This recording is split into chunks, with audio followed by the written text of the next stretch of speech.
Hey guys, it's time for another recap and review of another The Expanse Season 5 episode.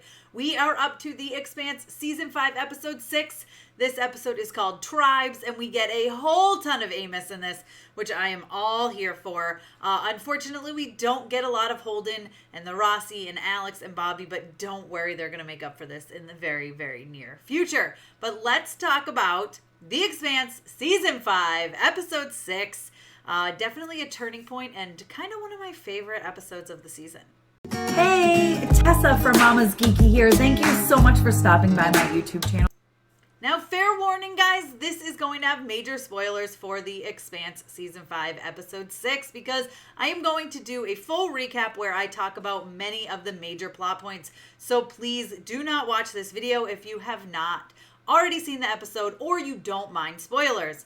Let's get into it. Now, this episode starts off with a real quick glimpse at what's been going on over on Luna. So we see Avasarala and we learn that, well, her husband is missing. We also learn that her daughter and her family are on their way to Luna to see her. How do we learn all this? Well, she has a very, very quick conversation with the acting Secretary General, and basically he also invites her to come and be part of his provisional cabinet, and she accepts. But she's clearly a mess. Her hair is a mess. She's been crying. She tries to clean herself up, but you can tell that she's been having a really hard time, probably mostly because her husband's missing and, well, a lot of stuff has happened down on Earth. Now, he does give her props and say the only reason they were able to fight off the attack as much as they were is because of her. So, good job to her, but, she's still paying for it. Now, we get a ton of Amos in this episode, and I'm here for it. I love it. I love Amos. So, we have him and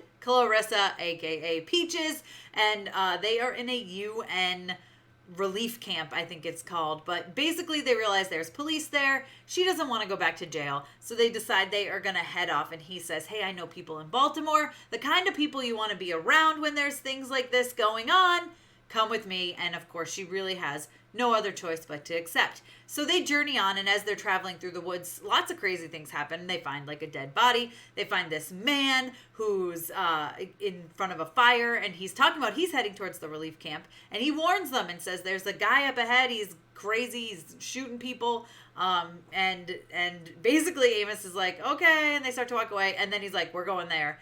And she's like, towards the crazy guy who's shooting people? And Amos is like, yes, because he has a plan. He has a plan in his head, which we find out a little later on in the episode. One of my favorite quotes from him, and I want to get this exactly right, so I'm going to read it. He says, the thing about civilization is it keeps you civil. Get rid of one, you can't count on the other. So, which is actually very, very, very true.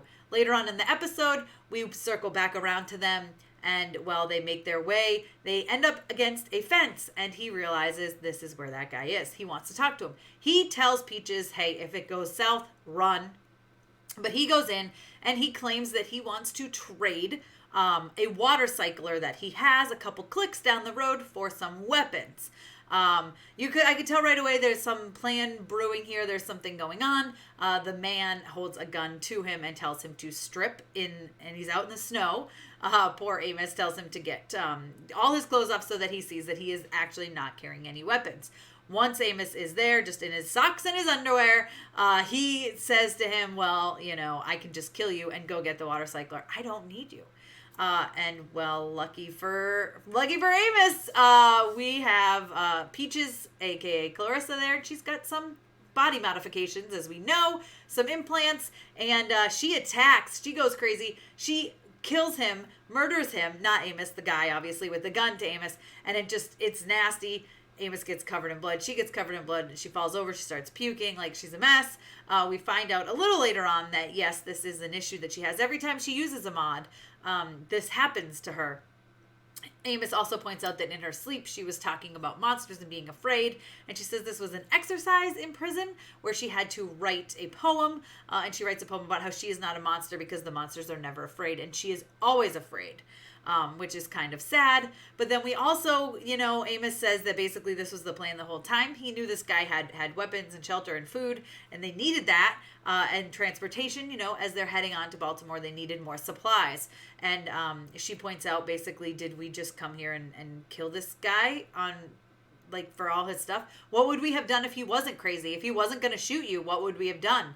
And Amos is like, "Ooh, you're right. Holden definitely never would have put up with that. I need to get back to my crew." Which I really kind of love that Amos is realizing who he is without them and how they've kept him kind of more sane and more normal. I mean, Amos has always been the kind to push the envelope, right? But now he's realizing that he's truly becoming maybe someone he doesn't like, which is someone that maybe he was before, and without Holden around. So he knows he's got to head to go find Holden. So hopefully, sooner than later, they meet back up.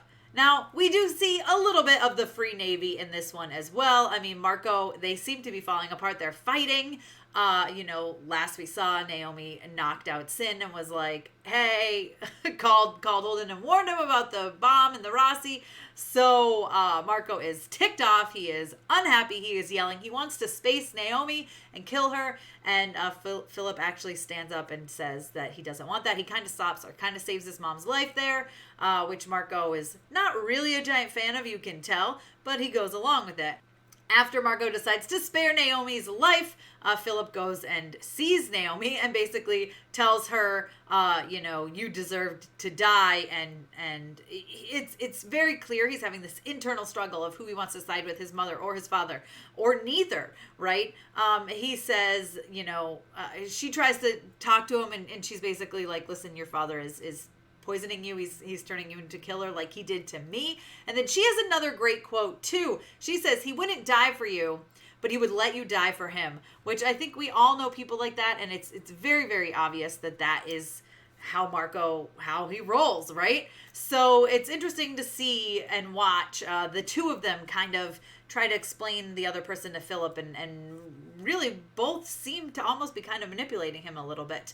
And then we get to finally spend a lot more time with Drummer. We haven't had much time with her. Her crew is very clearly worried about her, and they're meeting with Marco. When the Martian ships show up and surround them, they're afraid they're under attack, and then they quickly realize this is actually Marco and his Free Navy. He does send a request and say, come board us, like, let's go, like, let's have this conversation, and come dock. But it's interesting because they're like, how did he get all these ships? Like, what is going on? And so everybody's starting to realize that this Free Navy is Marco has gotten these Martian ships, right? Which is kind of crazy that they're just, I'm trying to not give stuff away because I've seen more of the series. So we will get into that in another time. But Drummer boards. Listen, she confronts Marco at first. She's like, hey, you killed these people. You killed Ashford and you killed Fred, and they were good people, and I'm starting to regret my decision to save your life. Marco tries to explain that he wants what is best for Belters, and he wants to unite them all. He says they've got food, they've got all this stuff planned out, and he shoots them, they can do with their little things. He shoots over the numbers and says, you guys discuss, but don't take too long because we're not hanging around very long. We're always on the move. So her crew decides to discuss it, and they basically realize that there's nothing they can do, even if they don't want to be with Marco. At this point, the Earthers, Inners, as soon as they see Belters, they're going to kill them. They're not going to ask, are you aligned with Marco or not? So they know this is all that they can do.